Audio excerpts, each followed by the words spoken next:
We'll be reading Leonardo da Vinci by Walter Isaacson. So this is a biography, one of the best that are out there.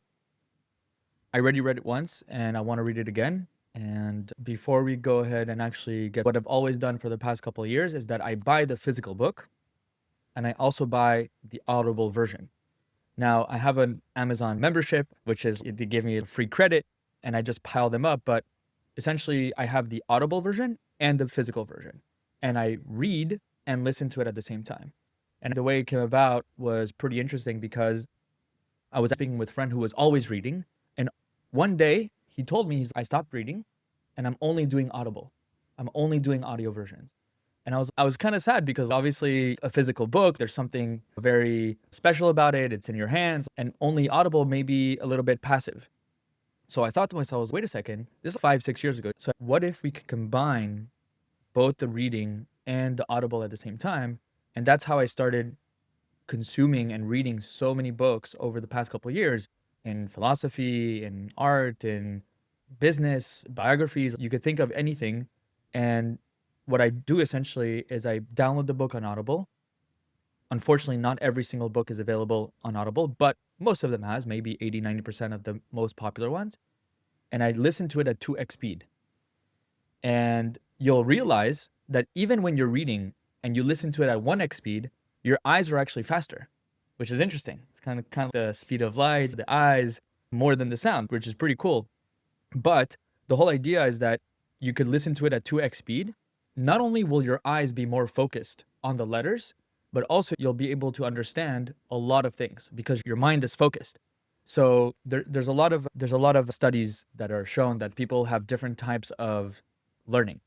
People are more listen, auditory, people are more visual with images. So if you use all your senses, physical touch, your sight, your ears, your touch, everything at the same time, your learning experience will be much, much better. And that's what I've been doing for the past couple of years.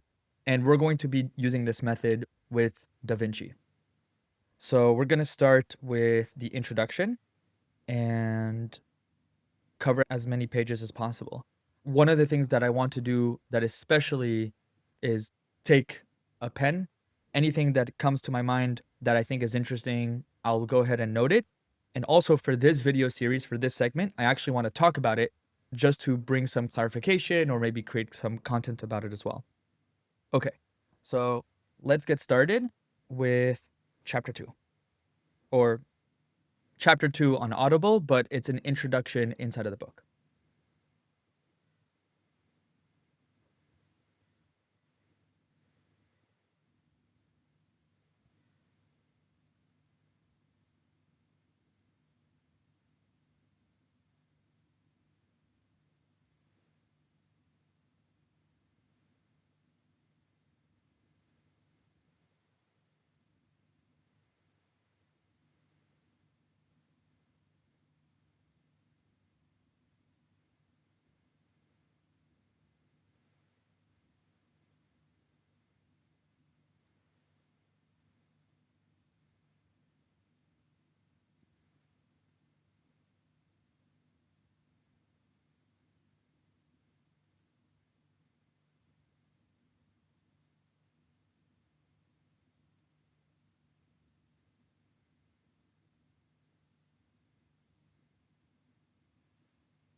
So here, one of the most interesting things that I see when he was speaking to the ruler of Milan or Italy, he wants to introduce himself because he doesn't have a lot of money.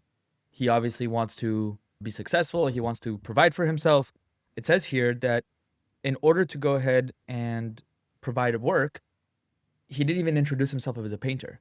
Now, of course, everyone knows him as the one who painted the Mona Lisa and the Last Supper and everything like that. But the way he introduces himself is someone who has engineering skills, the ability to design bridges, waterways, cannons, armored vehicles, and public buildings. He was so much more than someone who was just a painter.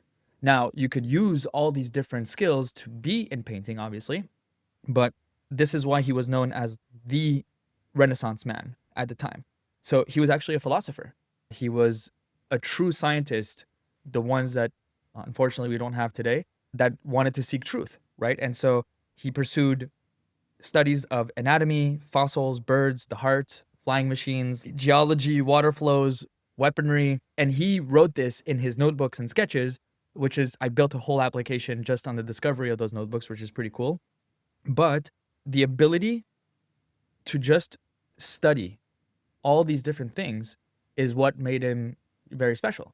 And he was able to see the patterns across everything. Just to see a person or just to label a person as just a painter or just this, it's kind of sad, but this is one of the first things that I wanted to share.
Okay, so the biographer, Walter Isaacson, he mentions here something that's very important, especially in the age of AI.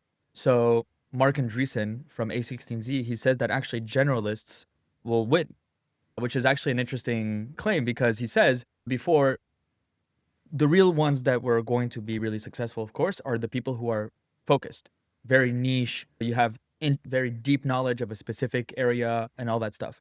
But he's saying here that, and this is, I'm going to try to connect it here, is that in the age of AI, when you're able to bring multiple different skills in order to create something, that's also a very important thing. So here, this is what he says that Da Vinci had the ability to make connections across disciplines, arts and sciences, humanities and technology, is a key to innovation, imagination, and genius. And so, especially in the age of AI, when you're able to use all these different tools, whether it's for generating images or maybe sounds or whatever, you have all of the techniques essentially to produce something that's really good. And we should all learn the archetypal Renaissance man, right? We should open our minds to be pursuing many different disciplines, many different technologies, many different fields, so that we could try to combine them as much as possible. And so here we should learn from Da Vinci and how he applied it in his life. So something that actually touched me when I was reading this book for the first time and reading it again now, he's talking about it in the introduction, is how everyone around him, unfortunately, they said that he was too much of a dreamer, too much living in la la land. He always in fantasy land, not really practical. And the reason why people said that is because he always would abandon artworks and treatises unfinished. He would leave in the middle of a project or maybe in the beginning of a project and then go to the next one. And unfortunately, a lot of people said that he lacked discipline and he lacked diligence and he wasn't really a hard worker. And today, Da Vinci is one of the most, obviously, most famous people in the world. But the reason why it touched me because it just shows that a lot of people, obviously, when they see something like this, oh, he doesn't have good character traits, or maybe he's being lazy, or maybe he's just a person that just abandons different projects. But in reality, it's the mark of a true visionary. And I actually I was listening to I was reading another book. actually by Dean Steinsaltz, who was saying that anyone who is a creator, anyone who is part of this world and wants to create something, where is the best place to finish? It's infinite. There is no place. So the answer is obviously to finish in the middle. Because if you finish it to the end, it's the end. That's the limit. But when you finish it in the middle, what is the end to this? There is no, and that's when you touch infinity, and that's crazy because that's something that I definitely learned from Da Vinci and all the creativity and all the ideas, obviously, that come about. And it's a reflection of our world. Part of the reason why we're here, the Jewish people, is to complete the world. Hashem created the world with potential and a lot of things that were not prepared. For example, a seed, we have to grind it, we have to do the whole process, and then we make bread. Same with wine. And all the different forms that we have in the world, they're not complete. We didn't come into this world with complete finished products. Hashem created this world in potential and also in reality, and we have to go ahead and take it from the middle to the end. So this is something that really mimics the art of creativity and always being creating. And even if you lack discipline or diligence, or maybe you abandon projects, we should learn from Da Vinci that maybe it's not such a bad thing, that actually finishing something in the middle or abandoning something in the middle is actually the mark of true genius, because it just shows where is the end of this. So that's just something that really touched me.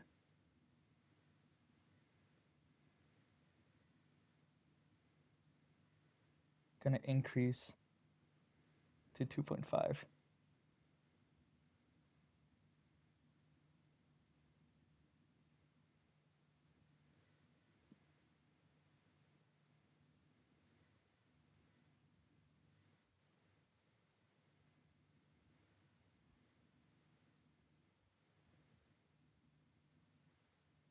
Have to share this because this is exactly what I started building a couple months ago, is his notebooks, Da Vinci's notebooks. Here he's saying, my starting point for this book was not Leonardo's art pieces, his masterpieces, but his notebooks. So this biographer didn't go to the Mona Lisa, didn't go to the Last Supper, didn't go to Salvator Mundi, didn't go to any of these paintings. Instead, Walter Isaacson, the one who wrote Einstein, the one who wrote Steve Jobs, and the other ones, he says that he actually went to his notebooks. His mind, I think, is best revealed in the more than 7,200 pages of his notes and scribbles that miraculously still survive to this day. Paper turns out to be superb information storage technology, still readable after 500 years, which our own tweets likely won't be. And the reason why this is very important is because what I ended up doing over the past couple months is, because I was really interested in the subject of Leonardo da Vinci and understanding who the persona was, I actually wanted to read his notebooks. And I ended up finding out, based on my research, that all of his notebooks were, all 7,000 of them, were completely dispersed around the world, across different institutions. You had some notebooks that were in the Parisian Museum, in London, in Windsor Castle, in Italy, and across different ones in New York. And I just realized, why isn't there a single application where you could just read and study the notebooks of Da Vinci? They're so interesting. When you look at them, it's absolutely beautiful. The way he was trying to understand geometry and anatomy and even engineering and architecture, that you could really see the genius of it all. And what I ended up building, which is absolutely amazing, it took me a long time, is to catalog all 7,200 pages in a single application directory. And not only that, I used Opus AI to scan each page and understand what he was talking about. So now today, if you go to Veni Vidi Da Vinci, which is the application that I built, you'll be able to see and browse his entire notebooks across botany, anatomy, geometry, architecture. Everything is cataloged to its perfection. And also, you'll be able to read an overview of the page. What is he talking about here? Is he talking about optics? Is he talking about engineering? What exactly is going on? So besides being a masterpiece of itself, this is exactly what I wanted to do, because I was interested in it, the same way that Walter Isaacson was interested in it. So this is why I built Veni Vidi Da Vinci. If you guys are passionate about Da Vinci, learning about his works, who he was, his mind, then you could definitely go on the website completely for free and you'll be able to enjoy that catalog. So that's a little bit about that.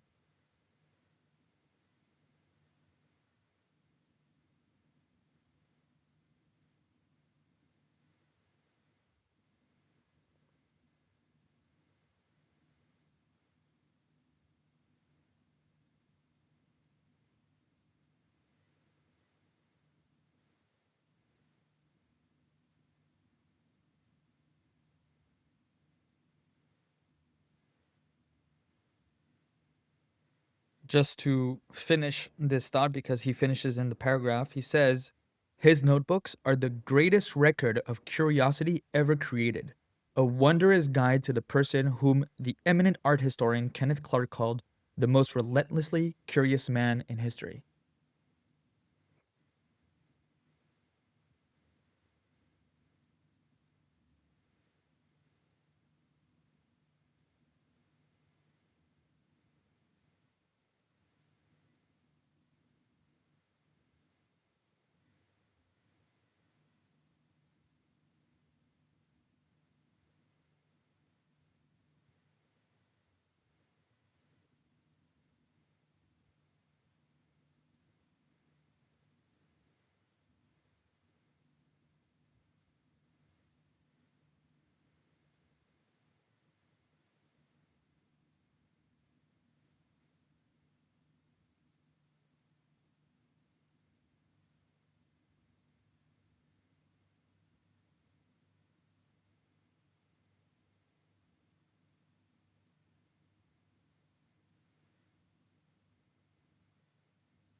So we just did the introduction today, and the introduction is I Can Also Paint. That's the title. And then in the next video, we'll do chapter 1, which is childhood.